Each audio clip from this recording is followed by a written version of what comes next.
I'm gonna live till I die. I'm gonna laugh instead of cry.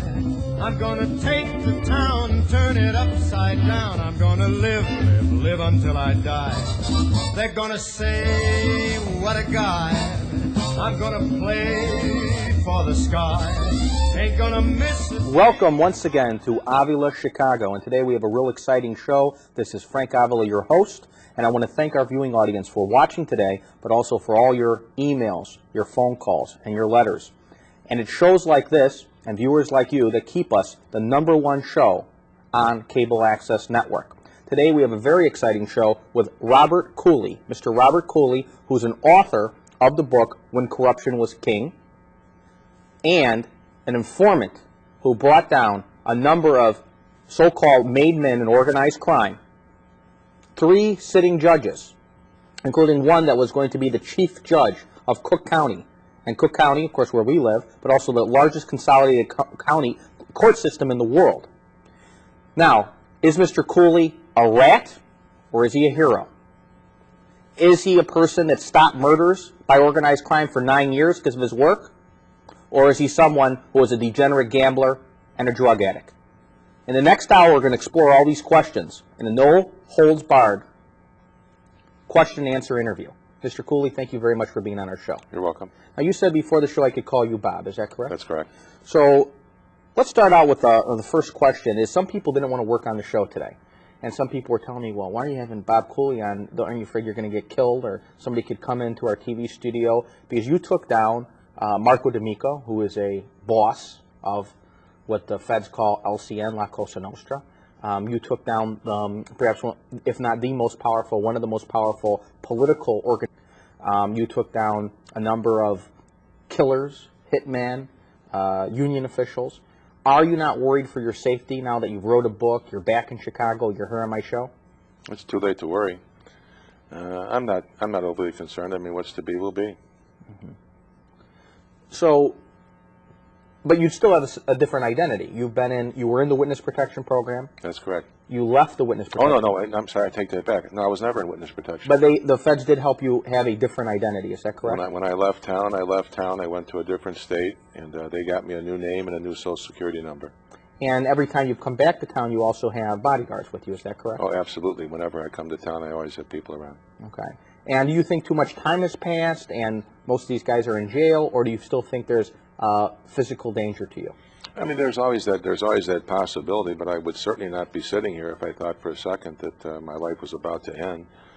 Basically, the entire power structure of in the city of Chicago during the time I was with these people was the First Ward Democratic Organization. They pretty much controlled anything and everything. I left town in November of 1989, and there wasn't a single mob killing for 9 years afterwards. Not a single one. Prior to me leaving, it was like an everyday occurrence, once a week, once every couple of weeks, somebody was found either in a trunk or somebody just disappeared. I mean, what they started doing at the end was they started melting the people rather than have bodies around. After they would quickly kill somebody and pitch them into a crematory. Now let's go back a little bit in time. Let's find out a little bit about who Bob Cooley is, what makes you tick. From the south side of Chicago. That's correct. Whereabouts? Southeast side for the most part. I started off at 74th and Vernon, went to 76th and Langley, and the last area I lived before I moved downtown was 84th and Blackstone, south on the southeast side. Now your dad was a cop? My dad was a policeman, yes. And you were a police officer? Myself and 4 of my brothers. And your grandfather was a police officer? Both my grandfathers were policemen. Now you relate a story that when your father was sick on his deathbed. That's correct. That your father told you, quote unquote, to get away from those people. And you were already very deep inside an intimate associate of the First Ward in organized crime. Well, that wasn't the first time. I mean, he brought that up at the end, but he had asked me a number of times for the few years before that. He asked me to break away from these people and indicated that these were people he had put away. These were evil people, and I should use my God-given talents to put my God-given talents to some other use. But he related a specific story about your grandfather. That was the first time that I found out my grandfather. I knew my grandfather had been killed during the Capone era, And in his duty as a police officer. right, he tried to prevent an armed robbery and got shot in the head. But what I didn't know was that the person who killed him got off, and my dad thought it was because of a corrupt lawyer. Mm-hmm. And that was kind of the beginning of the end of your relationship with organized crime? Actually, my relationship had it was not the way it was for even a period of time before that. Well, mainly because they were going to kill me at one time, and that certainly didn't make me happy. They were going to kill me because I didn't do what a lawyer was supposed to do who represents them. But going back to the story of your father being killed, or your grandfather being killed, and a crooked attorney getting the killer off, is that what made you go into the federal informant program? I know you said you weren't officially in the federal witness protection program. No, that's not the whole story. There were a whole series of things that happened during my adult life that made me feel that somebody had to do this and nobody else could. When I made the decision to do what I eventually did, immediately after I made the decision, I changed my mind. And I decided I was not going to do it, but then a series of things happened, and I decided to go and do what I could do to put an end to mainly the First Ward Democratic Organization. Now, you mentioned that, we're taking some things a little out of order here, but since you brought it up, that at one time that you were going to get killed. Why were you going to get killed? Actually twice with the mob people. The very first time was because somebody owed me a lot of money and obviously didn't want to pay me. Somebody was supposed to have been a good friend of mine, Ricky Borelli. Who was a police officer? He was a police officer, and he was my first introduction to people involved in organized crime. And he was your partner at one time?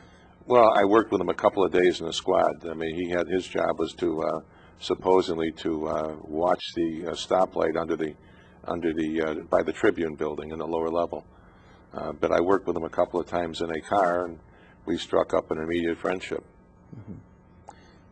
So why, if he owed you money, didn't he pay, and then why did he or his associates want to kill you?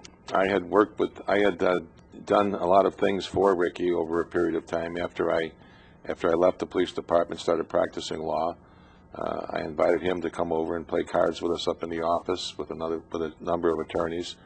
And I had done a lot of things for him. And what I also started doing again, he wanted to move a lot of money gambling.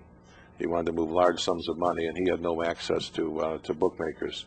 By this time, but if he was in the mob, why wouldn't he have access to bookmakers? He wasn't allowed to bet. He was not supposed to be betting because he had gotten in trouble and owed a lot of money and was working in office himself.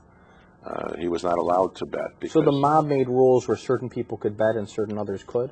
Well, one of the problems the mob had with a lot of the people working for them, working in office, which means they answer the phone and they take the bets and so forth, a lot of them would use faces. They would, when they wanted to bet themselves, what they would do is they would indicate they had a player who wanted to play, come up with a number for this player, but they would actually make the bets. But when they'd lose, they had no money to cover the debts. And one thing with the mob gets very, very upset if somebody does not pay, at least during that time. If somebody doesn't pay when they're supposed to, they've got problems. So if he owed you money, then why did he want to kill you? Because I'm certain by that time I had become partners with Johnny DiArco, and I was connected with Pat Marcy and with those people in the First Ward. This was not long after I had fixed the Harry Alleman case. But wouldn't that have given you major protection? If you fixed the Harry Alleman case, which we want to talk about, a major murder case for a mob hitman and the nephew of Joe Fraiola, the boss, and you were tied in politically with DiArco, who was the committeeman of the First Ward, and Pat Marcy, the ward secretary, then wouldn't you be off limits to any lower-level mob guys? Well, absolutely. But again, nobody was going to know, obviously, what happened. It was a very interesting way that I found out. I just had a feeling. Ricky owed me, like I say, close to $50,000. And Ricky was supposed to come up with the money on a given day and didn't have it. And they asked me for an extra week to come up with the money. And I told him, fine, that's not a problem. And during that time, again, $50,000 to me was not a big deal. And I told him, fine. The next week, he suddenly calls me. He was making bets and doing some more betting, but the next week he suddenly calls me on a Saturday and tells me he wants to meet me to give me some of the money he owes me. I don't know why, but I just knew something was wrong. I had a second sense that something was wrong. The place he wanted to meet me was a place we had never met before. It was in a dope den of a park up on the west side. And he wanted to meet me at about 6:30 at night when it would be pitch black there. And this was a park where all the lights had been shot out. So I knew something was possibly wrong. I didn't know what, but I knew there was something wrong. So I told Ricky that I called him back and told him I had a date and I had to do something and to give me a call tomorrow, the next day, and we'd meet. He didn't call me the next day until about 7 o'clock at night. And when he called me, he told me he wanted to meet me over at the club, at Marco's Club. It was one of the survivor Marco, clubs. that's Marco D'Amico? Marco D'Amico. Who was an underboss or a boss? At that time, he was an underboss of sorts. He had moved up later, but he was involved very heavily in the gambling operations and the juice business. In the western suburbs. For the western suburbs, right. He worked. Who would he been under, Marco D'Amico? Johnny DeFranzo. He worked directly under Johnny DeFranzo at the time. Johnny DeFranzo was like the main underboss. Jackie Cerrone at that time was the boss during that time. But anyhow, I called a friend of mine up who was also a collector. He was a very, very tough individual. He owed me some favors, and I called this friend of mine up and asked him to go meet. No, let me get back. Ricky then called me on Sunday, and he called me about 7 o'clock, and he said he wanted to meet me over at Marco's Club. Now, Marco's Club is where we played cards. They had major card games there, dice games there. This was a club that most of the members were mostly organized crime people, bookmakers, burglars, thieves, hitmen, stick-up men, a few policemen, a few sheriffs. But it was open all week long. The only time the club closed was after the last football game on Sunday. And the club would be closed until Monday morning around 8 o'clock. That was the only time the club closed. And Ricky called me and wanted to meet me there at 7 o'clock. And when I knew the club would be closed, and now I knew something was seriously wrong. So I called Frank Ranella up and asked Frank to go in and meet with him. Who's Frank Ranella? Frank Ranella was a mobster. Frank was like a good friend of mine. I had helped Frank out of a couple problems before, a couple financial problems, as I helped a lot of them during the years. And now, why would they need to go to you for financial problems if they had all this money? No, we're not talking about the main people. We're talking about lower the workers, level. The lower level. Most of these guys were big gamblers. Most of these guys had no money to speak of. Most of these guys bet and were constantly in serious trouble owing money. A lot of them were on juice loans to other mob people. I mean, it was a very, very interesting way things worked. Somebody from one group could not get juice money from their group, but they go to some other group and get juice money because they knew they had to pay and so forth. But I had helped Frank out a number of times, and I liked Frank. I asked him to go and see Ricky because I knew there would be no money there. He went to meet Ricky, and when he went to meet Ricky at the club, Ricky was in the club with somebody Frank never saw before, and there was no money for me. So I knew what was waiting for me there. I just had that second sense. Anyhow, I went to John DiArco Sr., who had me meet with Pat Marcy over at Pat's house, and that matter was taken care of. Ricky left town, was out of town for about a year or so after that. But that was the first time they were going to kill me. I mean, he was going to kill me. That was not a mob-sanctioned hit, obviously. But it was over money and gambling. It was over money. It was because he owed me money and obviously didn't want to pay me. And as I found out later. Did he ever pay you? No, I never got the money. And he's one of the people we eventually indicted in Operation Gambat. But anyhow, what happened then was the second time also involved Frank Ranella. I was asked to represent Frank on a case where he was charged with extortion. Frank Ranella, Donnie Scalise, and Nick Polahanis were three of Marco's guys, and they were charged with an extortion. They extorted a guy named Nick Polahanis, who was called Nick the Greek. And when they extorted him, and they went to collect the money, he wore a wire. He wore a government wire. They found out about it, and they eventually killed him. He was killed when he decided to become a government informant. This is a Greek guy who owned like a diner, restaurant?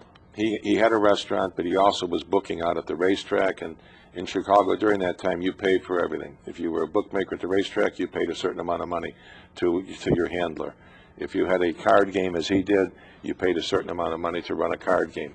If you booked, you paid more money to do that. Everything had a price. And you mentioned in your book that you felt that the Greeks and the Chinese as ethnic groups seemed to be heavier gamblers than perhaps the population at large or other ethnic groups. Oh yeah, and the Arabs too, and the Middle Eastern people. I mean, they loved to gamble. I mean, you'd be in the games where you've got which I always thought was so amusing. I didn't play in a lot of the games. I used to go and watch, but I would bring girls that I'd meet in Rush Street because it would impress them. I would take them over to Berwyn, to these different, basically casinos that were running almost out in the open in Berwyn. And we'd walk in there and we'd see these people. But I mean, there'd be 40, 50 people in there. This is starting at 8 o'clock until about 5 in the morning. And when we go to the games, you'd have police cars actually sitting out there watching over the cars, because you had a lot of nice cars with gamblers and so forth. But that was the way of life. That's how things. Well, let's go back to why the second time. So the first time, you owe Ricky Borelli, a police officer and a member of, at a low level, organized crime, owed you money. So he wanted to kill you so he didn't have to pay. Right. Well, because, again, as I started to say, and I guess I lost track, what happened, what I found out later was he was not supposed to be gambling at all. He was given strict orders, you cannot gamble, because he owed them a lot of money, and he was in a lot of trouble with them. Even though he was Marco's cousin, money is their god. He was told he was not supposed to be gambling, and I guess obviously what he was afraid of was that I would say something to Marco or somebody else about him owing me money and not being able to pay me. Now, I knew he wasn't supposed to gamble. I knew that. But again, he was my friend. I thought he was my friend for years, and I wouldn't have pressured him for the money. I would not have. If he would have told me I don't have it and I'm not going to give it to you, that would have been the end of it with me. But again, he felt, I guess, to protect himself, and rather than pay me, he would just kill me. But what happened now later, when Frank Ranella got arrested and charged on the federal case, the extortion case, he wanted me to represent him. And I didn't want to represent him. And the reason I didn't want to represent him is because Donnie Scalise was represented by Eddie Jensen, who I did not like. I never liked, for a lot of reasons. I just did not like him at all and didn't want to be involved in the case. I had never before that. And this is the second time when they wanted to kill you. So the first time is Borelli owes you money, right? And he doesn't want to pay, so he wants to kill you. The second time is involved with the case with Ranella and Scalise. Now, Scalise is a big name from the Bridgeport area. Is that correct? Yes. Well, there are Scalises over there, but I remember in law school, I read a case of a heist of a diamond in Britain. Yeah, that was his brother or his cousin. Yeah. And it made a case because it made case law on extradition. Right. It was one of the big extradition cases, Yeah. and my professor Bassioni, I went to DePaul, was one of the lawyers on it, and it was one of the premier extradition cases. That was one of the Scalises, yes. But again, what happened? The reason they were going to kill me now was to set an example to the other lawyers. And why is that? What was the example of killing you? Well, because when you represented these people, if you did represent them, your obligation, as Marco told me, even before this, was to them. If you find out somebody's an informant, you let them know so they can kill them. If you find out somebody's doing something illegal, if you find out somebody's booking or somebody's doing something, you turn them into these people so they can extort them and or kill them. Now, not to sound naive, okay, but wouldn't that violate a moral, besides the legal, attorney-client privilege? Oh, absolutely. I mean, most certainly. But and again, did you ever violate that no, attorney-client never. privilege? I refused. That was why. So they wanted to kill you because they wanted you to inform on your clients. Well, yes, in this case, but that's exactly what did happen.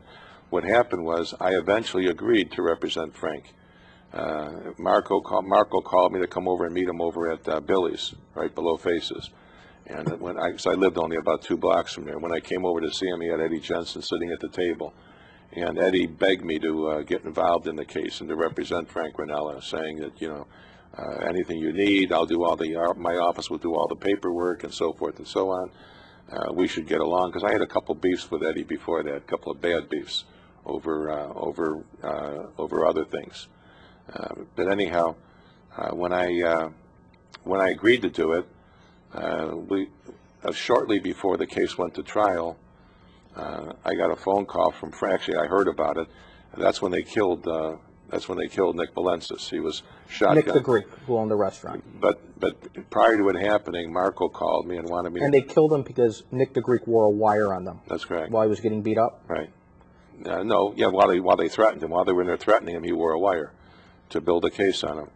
Marco called me to come over to the club because he owed me like $4,000 or $5,000, which he owed me all the time from cases. I used to get about 4 or 5, maybe more gambling cases a week, and I would collect $1,000 a case. And I went to the club to meet Marco to get my money. And when I met him, I had already agreed, and I was representing Frank Ranella. He wanted to take a walk around the block, and he told me that we're going to kill Nick, that we're going to kill him. He said, we're going to kill him, and we're going to kill him in the next day or two. And I got... But Frank Ranella had cooperated. No, they were going to kill Nick Valensis. Nick Valensis. They were going to kill him. And you informed Marco D'Amico that would bring heat on. I said, that's crazy. Well, first of all, I mean, this was over the top now for me.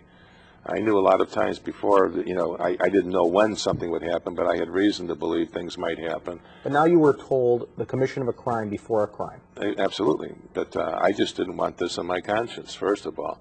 I didn't know what to do when he first told me, because obviously I can't warn Nick. I thought Nick was in protective custody. He was supposed to be in protective custody because he was supposed to be in witness protection. But and I thought at first maybe he's just BSing me. But he actually got angry when I said, you can't do that. I said, because it won't help the case. I said, they have his grand jury testimony.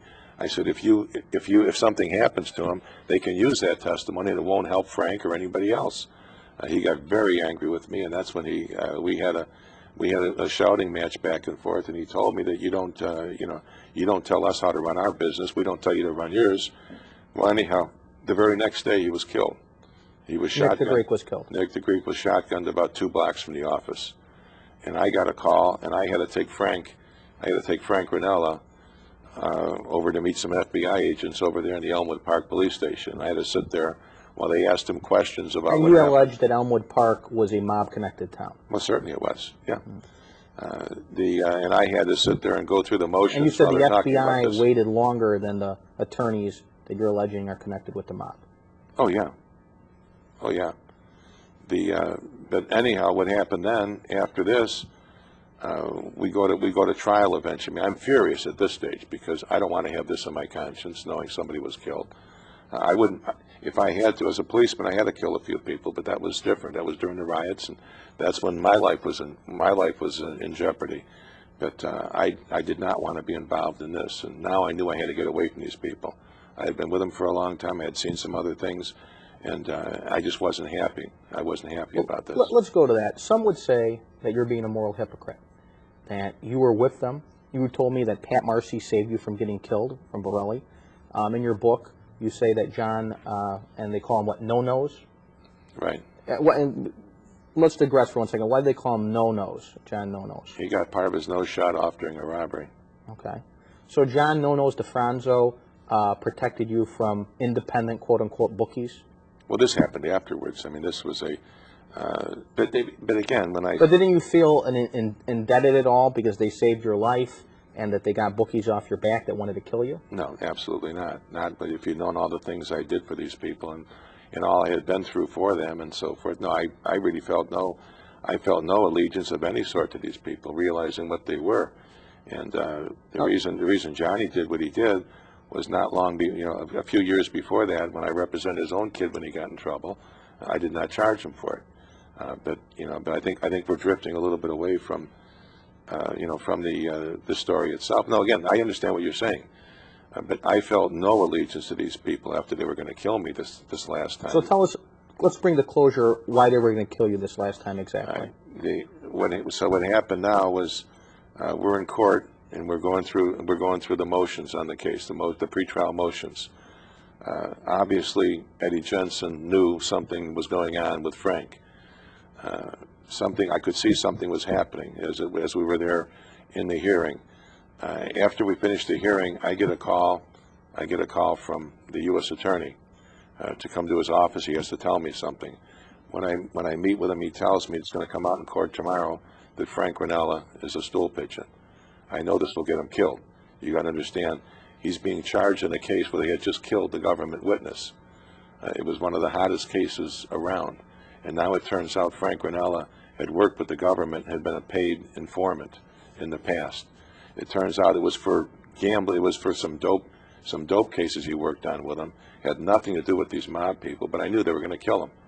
I did feel an obligation to Frank because of what Frank had done before with me with Ricky. But even if it hadn't been him, if I had known of anybody where they were going to kill him, it wasn't going to happen again. I went and I warned Frank. I went to Frank's house and I warned him, and I told him that Frank, it's going to come out tomorrow that you were an informant. And his first reaction was to put a gun on me. He pulls a gun out and puts a gun on me, and tells me, if you're lying, Bobby, I'm going to kill you. He said, if something happens, it's going to happen to you first. And he then goes into he asked me if I was carrying a gun, and at that time I wasn't. I carried a gun sometimes, but not all the time, because I used to carry a lot of money with me. But I didn't have a weapon. And he goes in his refrigerator, and he goes into his freezer, and he takes out a baggie with a small five-shot air weight, and then goes and hands me some bullets and tells me, I'm leaving now. And he said, if somebody's out there, you're getting it first, and if not, he says, you got some problems. And he was obviously right, because when he left, there I stood, and when I got home that night, I got a call from a very close friend, and he warned me that something was about to happen, and I realized I had a real serious problem with these people. I went back to court the next day, had to go through the motions when Frank wasn't there. Afterwards, I was approached by... But you knew Frank had been killed by that time. No, Frank, they didn't kill Frank. They did not kill Frank. They didn't get a chance to kill him. He left town because I warned him, and he got away. He wasn't found until about 2 years later. And was he killed? Oh no, he was arrested. He was arrested a couple of years later. But out of state. Out of state, yeah. He was in Seattle, I believe. He was arrested in Seattle, and when I then was approached by somebody else, and they made an attempt at me, but I just left town. And you asked earlier when we talked just briefly about my confrontation with Marco D'Amico. When I left town, I was scared stiff because I knew it wasn't one person I'm fighting an army of people. And I left town. I was gone for close to 10 days. Now, in your book, and even you're implying it right here on my TV show, is you're saying Ed Jensen, I want you to tell our audience a little bit who Ed Jensen is. He's a very prominent criminal defense attorney with a very good reputation as an attorney. But there's two things that you imply in your book. One is that he's not a good attorney. But secondly, is you imply that he set up his clients to get killed. I don't imply that. I say that. So you're saying that he killed his own clients? No, he didn't do it personally. But well, I don't mean that he shot them, but right, that if they were informants or there was some other detriment to the mafia, to organized crime, whatever you want to call it, that he would inform them and then his clients would get killed. This was my main beef with Eddie before I got involved in this case. A number of his clients, we're talking about a number of them, were killed. He probably holds the record in this world for clients that suddenly wound up dead. And Butchie, Petroselli, and a few others despised him because he actually would give them information on people so they could kill him. And that's why they despised him. And that's why I wanted nothing to do with him. On this particular case, when I went and warned Frank Ranella, Eddie Jensen went and told Marco that Frank was a stool pigeon. When he left, that's why they were going to kill me as an example to the others. So how did you get back to town? What made the hit go away? Well, in 10 days, it was about almost 10 days later, I went to California, and I had no idea what to do. And I was scared stiff. I was absolutely scared stiff, but I realized, what can I do? I can't practice law. I can't do anything with my name because I knew what these people were. I felt the only way to put a stop to this, go and confront Marco, who I knew was going to try to do something to me. And as I indicated in the book, it's exactly the way it happened. Now, I told you before the show that some people who are mob watchers or people who are allegedly associated with organized crime have told me that your story is bravado. It's BS. There's no way that you have been privately in a room with Marco D'Amico and that you would have faced down and told off, basically, Marco D'Amico, that he was a stone-cold killer. But you stayed in there that you could have physically taken him one-on-one and that you were not afraid of him. Absolutely, because he didn't know I was coming when I showed up. And again, I testified about this under oath in federal court. If it was something I was making up or lying about, I was subject to perjury. All these things that we basically talk about, we discussed these things in federal court during trials. But what I did was I know how these people operate. I knew how they operated. They aren't going to go face-to-face with somebody who could physically possibly stand up to him. And Marco would never stand up to me face-to-face in a battle. He never would have. Most people wouldn't. I had a reputation as being one pretty tough individual. I wasn't that big physically. I only weighed about, at that time, I only weighed about maybe 170, 175 pounds. But I wasn't afraid of anybody. I was not physically afraid of anybody. So you're a former cop, you're a fighter. Not just because I was a policeman. I learned to fight. I wrestled and boxed in school. I grew up in a very rough neighborhood.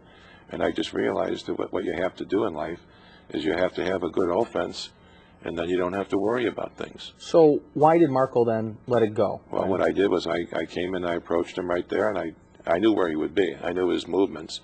And I went over to a restaurant where I knew he would probably be, and when I saw him there, I had somebody else sitting out in the car. I didn't tell him the whole story.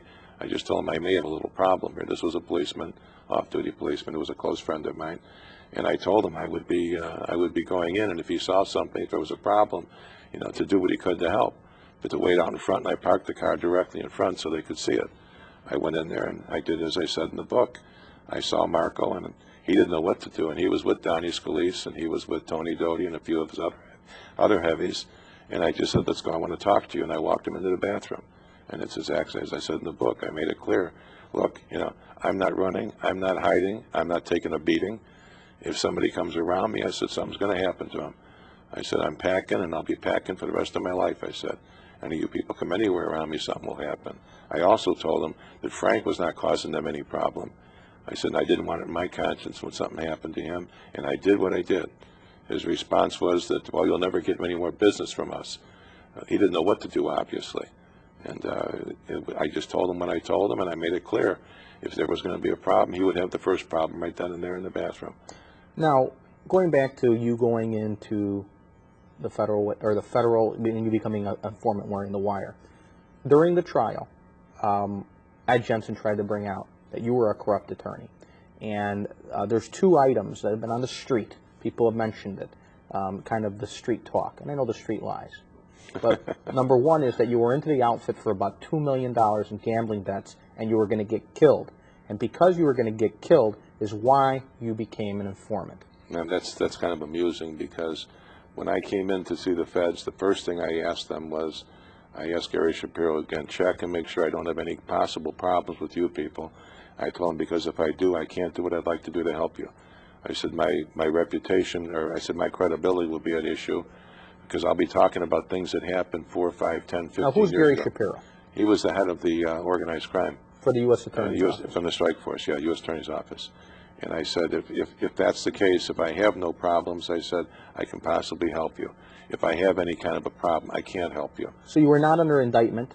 No. You were not being charged with anything? Absolutely not, no. So they weren't flipping you on a case to get a lower sentence? No. I mean, I told them if I had any kind of even investigations involving me, I could not help them. Now, what about the fact that the mob, you admitted the mob was going to kill you twice, one by a low-level guy that you got taken care of by Pat Marcy and John DiArco, right, but the other time by Marco D'Amico, who certainly was a major, vicious player? Well, this was this is about over 4 years after that. I mean, this is like 4 years after the fact. What I did, shortly after this incident with Marco, where they were going to kill me, I used an excuse to break away from Johnny DiArco and Pat DeLeo and the rest of the Cougar DeLeo DiArco law firm. That was the first ward, the main first ward law firm. I used an excuse to break away from them, and I met with Senior and I told him I want nothing more to do with them, because Patty, I said, had cheated me on a case. I used and is that true, that Pat DeLeo cheated you on a case? Oh yeah, I mean, yes, he did. And he had been cheating on me on other cases that I knew about, but I just didn't say anything. He was having Tony Bertucca send corporation counsels out all around the Cook County handling misdemeanor cases, and him and Tony were cutting the money up. I knew about this. I had been told this, but I didn't care. I really just didn't care. That didn't bother me. I knew Patty was that way, and I was making plenty of money. Money was not my God in life. Mm-hmm. But I represented another bookmaker, and the excuse I used was when Patty brought the case into me, when I first formed a partnership with these people, I told them, we don't charge the ward people for any troubles they have. If it's a ward precinct captain or somebody involved who's a ward... So somebody involved with a job holder, not necessarily an organized crime official, but a precinct captain, right, city exactly. worker... No, we charge all the organized crime people. No, they were not part of the... I'm talking about the ward people, the ones that worked in the ward.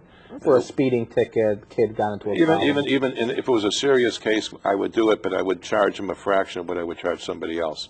But no, misdemeanor cases and whatever, there were walk-ins and walk-outs, I told them we would not charge, because they'll be great sources of business for us. But also on the misdemeanor cases, my understanding in those days, not just for you, but for many people, they were walk-ins, walk-outs. Right. Anybody who was politically connected walked into something like traffic court or speeding tickets, parking tickets.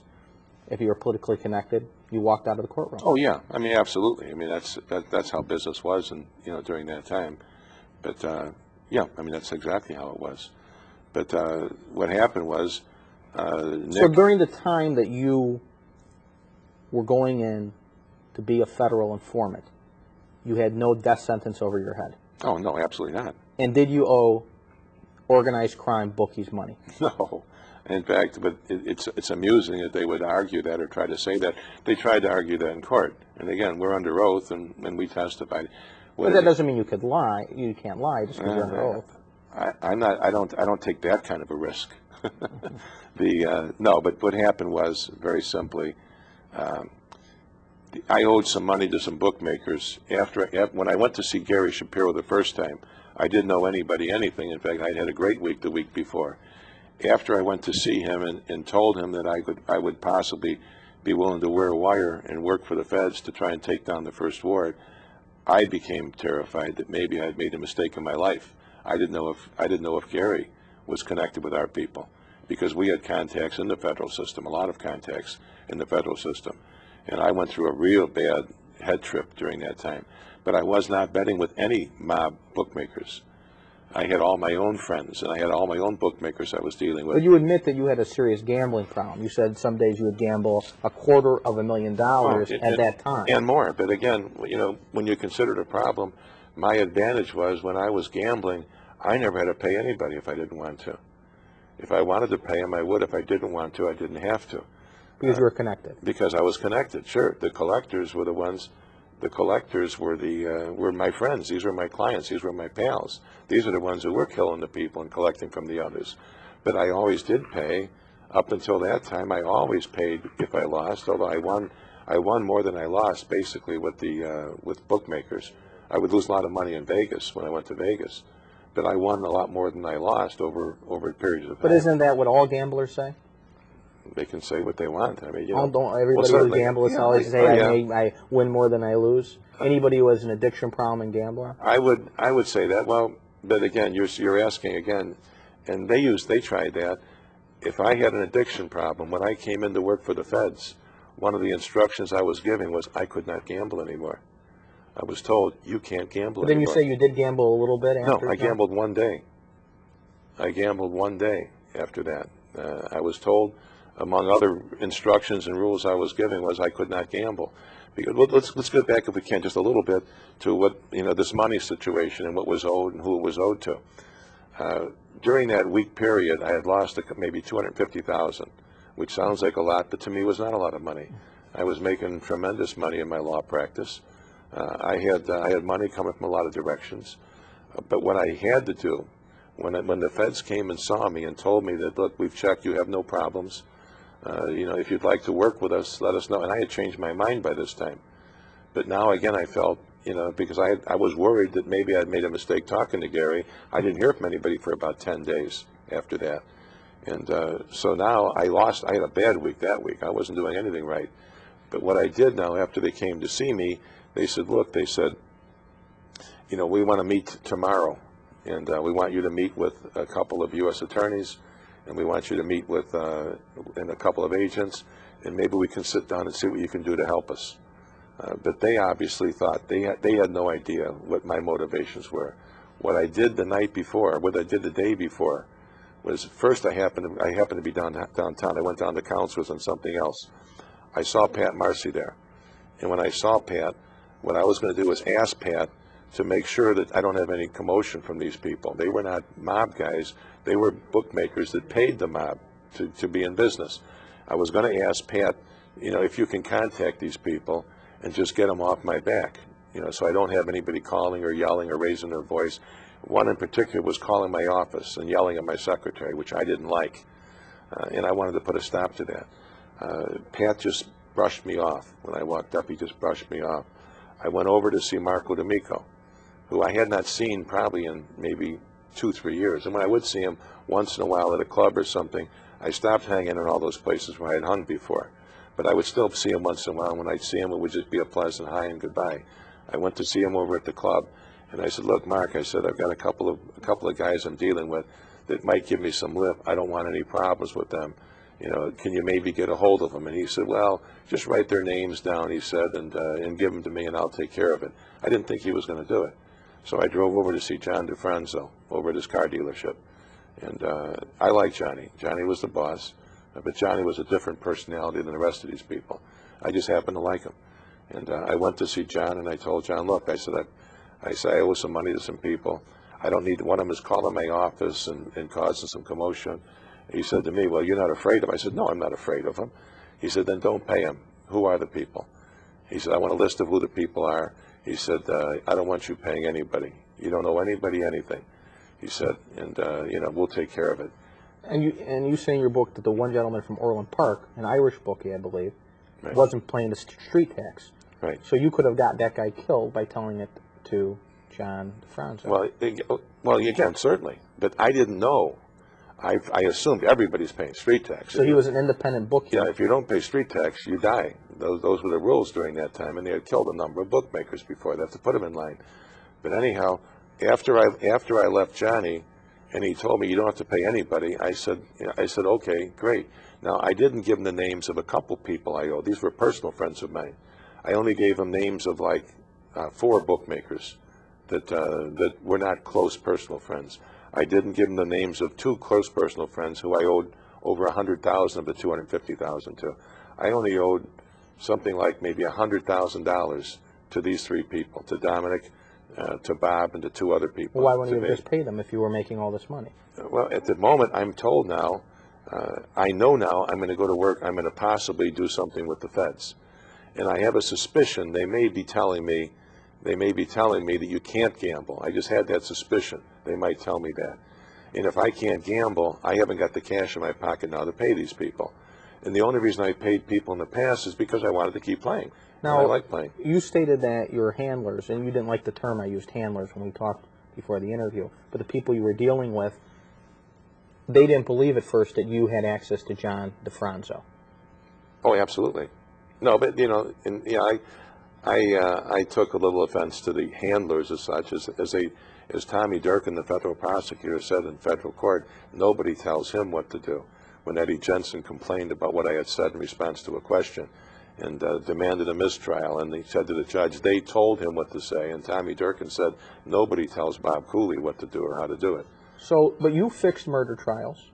I personally fixed 1 murder trial. Okay, you fixed at least 1 murder trial. You fixed cases left and right. Oh, yeah. And you had no moral qualms about it at the time. Oh, but no. Oh, yes, I did. I mean, I fixed certain cases. I refused to fix molesting cases. I refused to fix a lot of other cases. I refused to fix a lot of other murder cases that I was requested to fix. I just refused to do it. I would not be involved in it. I did what I wanted to do. I set my own rules at that time. Another allegation out there on the street is that you were a cocaine addict, that you were living a very high lifestyle.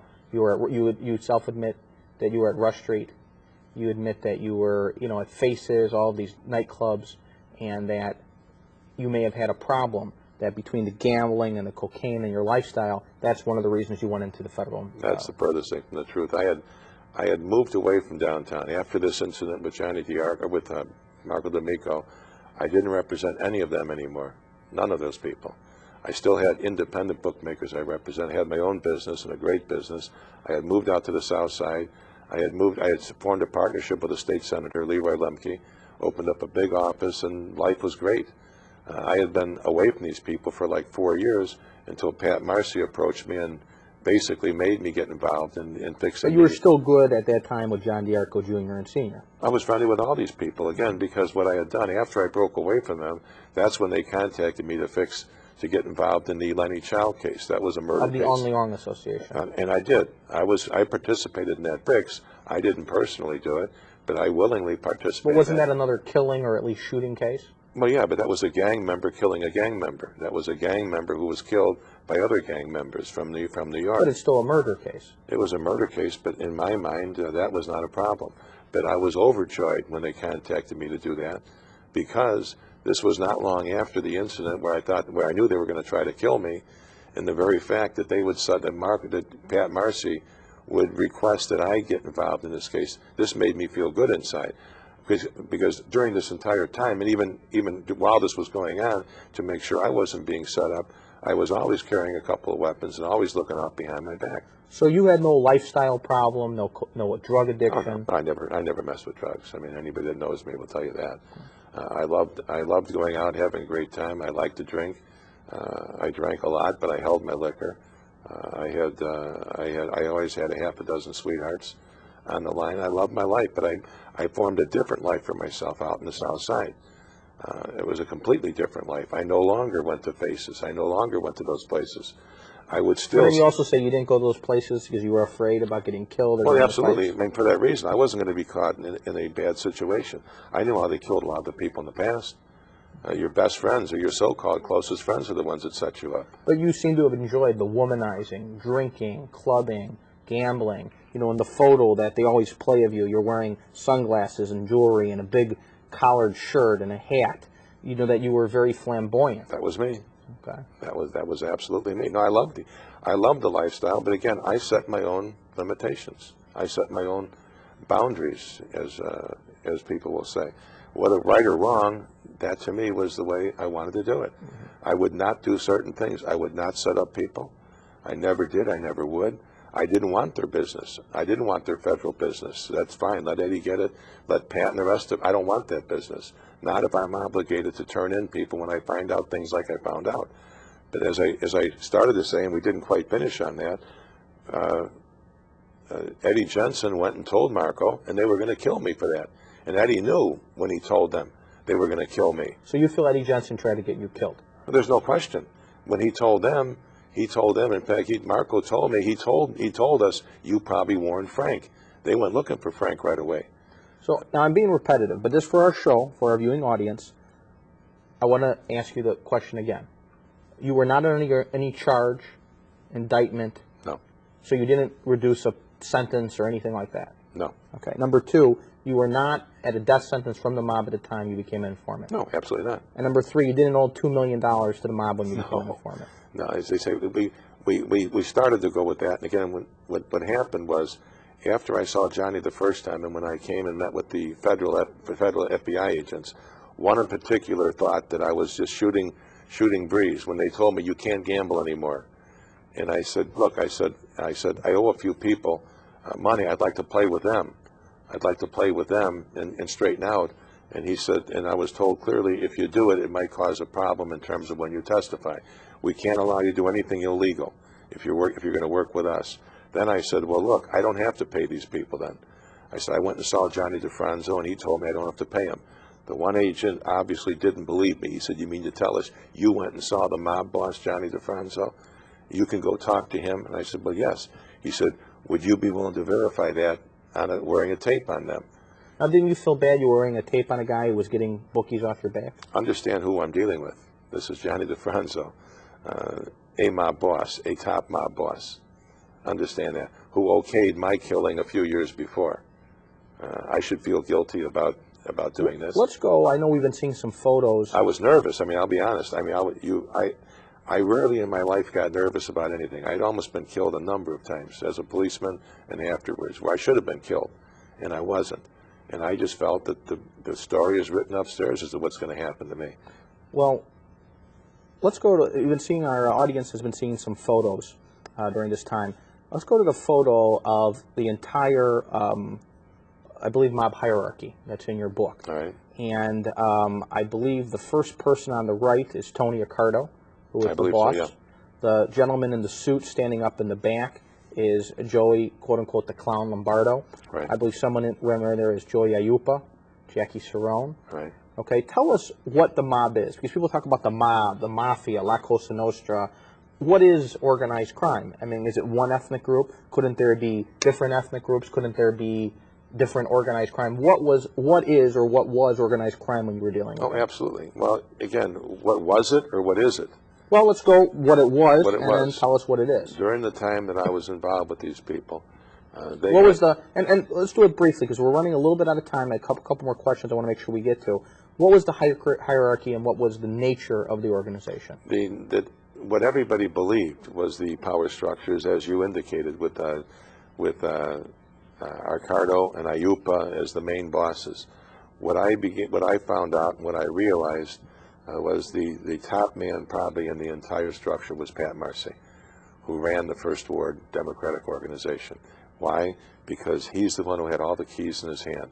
Now, you allege that he was the one doling out the money on what the book Casino, or the movie Casino and the book by Nicholas Pileggi, the one with De Niro, and that money was given out with Joe Pesci. That was actually Chicago, and that Pat Marcy was actually the distributor of the skimming operation in Casino. That's according to Mike Corbett. Mike Corbett testified under oath in one of the union hearings that he was one of those that went and delivered shopping bags. He said garbage bags, big full garbage bags full of cash. He indicated he went to Salt Lake City on a number of occasions and picked up these garbage bags full of money, and he delivered them over to Pat Marcy's house. And he indicated under oath in a union hearing that Pat Marcy was the one who distributed to Arcado Ayupa and all the rest of these mobsters that you read about. I don't. So you're saying Pat Marcy was the real boss and linchpin, not Tony Accardo? Absolutely. I mean, because of what he could do, and because he had the control of everything. He had control of the judges and the politics. The judges, the politicians, the court system, the police, the sheriff, everything. He controlled everything. We're going to have to do a whole other show. We have some time here, but before I end, I want to ask you a couple questions. In your book, you criticize a very well-respected alderman and his wife, and you're a person who is an informant. By admission, had a gambling issue, we'll say. Other allegations, whether it be you fixed trials. Yet, Judge Ann Burke was on the Bishop's Council. You told me on the phone that you were Catholic. Yes. Not religious reasons per se, but you believe that you did this for God. You told me that the man upstairs, you felt you owed him this if you took down the mob. But you're making allegations against people who have reputations that are more stellar than your own. And no allegations out there besides yourself of any wrongdoing by these elected officials. Oh, there's always been allegations about Eddie Burke by a lot of people besides myself, but everything I talk about in the book is documented. Every single thing I say is documented. When I talk about the cases he was fixing and the cases he got his wife involved in, that's all documented. I have no problem about talking about that, and if I'm lying about it, they should sue me. If somebody said what I'm saying about them and it wasn't true, I would sue them in a heartbeat. If what I'm saying is not true, we should all go under oath and subject ourselves to perjury. The things I talk about are all documented. Now, you also take maybe an implicit, maybe explicit shot at the U.S. attorneys, that the U.S. attorneys is a revolving door. And I actually somewhat agree with you. Anton Valukas is representing Binion on the gambling interest. Stan Webb represented Rhodey. You had Lazar going on plane trips with Mayor Daley. There's been this revolving door and a connection to politics. And as you said, organized crime had links into the U.S. Attorney's Office.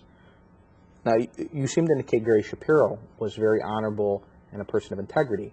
But are there problems with the U.S. Attorney's Office in terms of who they're indicting, who they're going after? Well, not right now. From what I've been told, I haven't met the new U.S. Attorney, but I've been told nothing but good things about him. I've been told he will try and do the right thing, and he will go after whoever's doing something wrong. Gary Shapiro now is the first assistant. He's the first assistant U.S. Attorney. Gary is unbelievably straight. But do you believe there's a revolving door? There was before this. I mean, look at the facts. During the time when I was doing what I was doing, Gary Shapiro, or not Gary Shapiro, but Anton Valukas was the U.S. Attorney.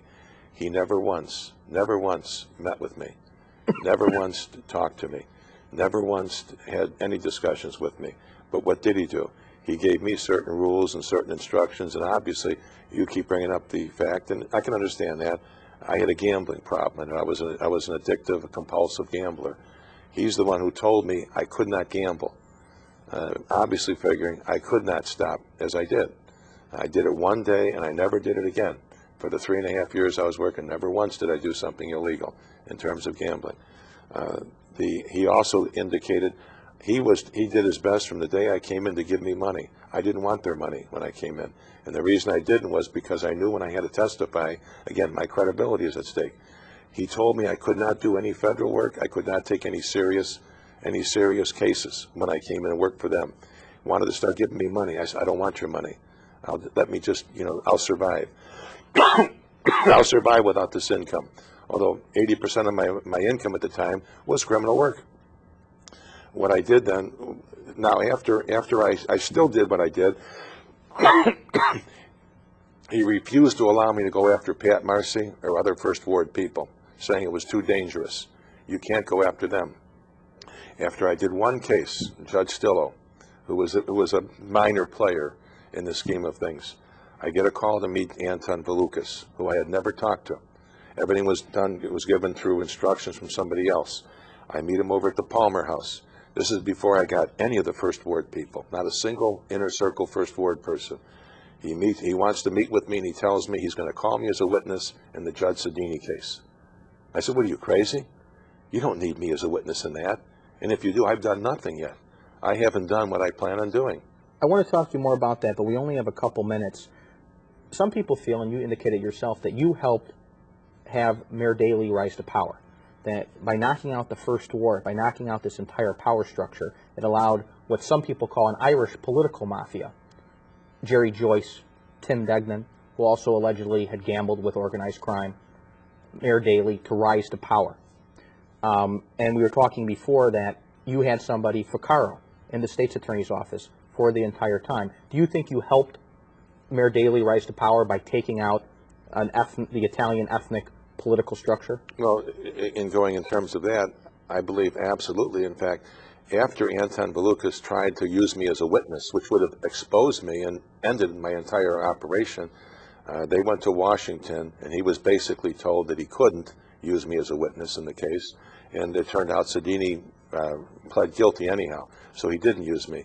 Now, it wasn't long after this when suddenly I'm told Anton Valukas is going to go see Richie Daley and tell him what you're doing, because there may be a conflict. If he there may be a conflict where they try to help you on some. So cases. Mayor Daley knew about your operation well before any of the indictments came out. Oh yeah, halfway into it. Now, were you concerned about that because his brother, Commissioner Daley, was married into the Briata family, and because the 11th Ward included a lot of organized crime areas? I was furious. Are you kidding me? All the people, or a vast majority of the people around Richie Daley, were Angelo's people. Were Angelo Pinto's people. Yes, they were all from the Bridgeport area. They were all from his neighborhood. These were all organized crime. A lot of them were connected with organized crime. A lot of them were inner circle First Ward people. I was furious when I was told he's going to do it. And when he did that, I was told I couldn't do any more criminal work whatsoever, which really was cutting off I was barely surviving. I was making it. I was doing okay on my own, with my civil work and with the other. But again, I was furious. But what they didn't realize was Richie Daley had to be the happiest guy in the city when he found out that I was going to possibly take down the First Ward that had complete control over things, because as far as I'm concerned, Eddie Burke was going to be the next mayor. They would put Eddie Burke in there, not Richie. Richie was never going further than state's attorney. Robert Cooley, we definitely have to do another show. And one last thing, you had mentioned that you had brought to the U.S. Attorney's light about HDO and hired trucks, how these were some of the old First Word trucking companies. Just briefly tell them, I'm going to have another show on this topic. Okay. Well, again, the one person, in fact, the person who was running the trucking program was Nick Lococo. Nick Lococo was the one that Nick the Stick. Yeah, he was the one that I used as my excuse to break away from Johnny. He's the one that paid $1,000 to Patty on that. Well, we got to do a whole show just on HDO and hired trucks. That's all the time we have. Fascinating show. To our viewing audience, thank you for watching, and God bless.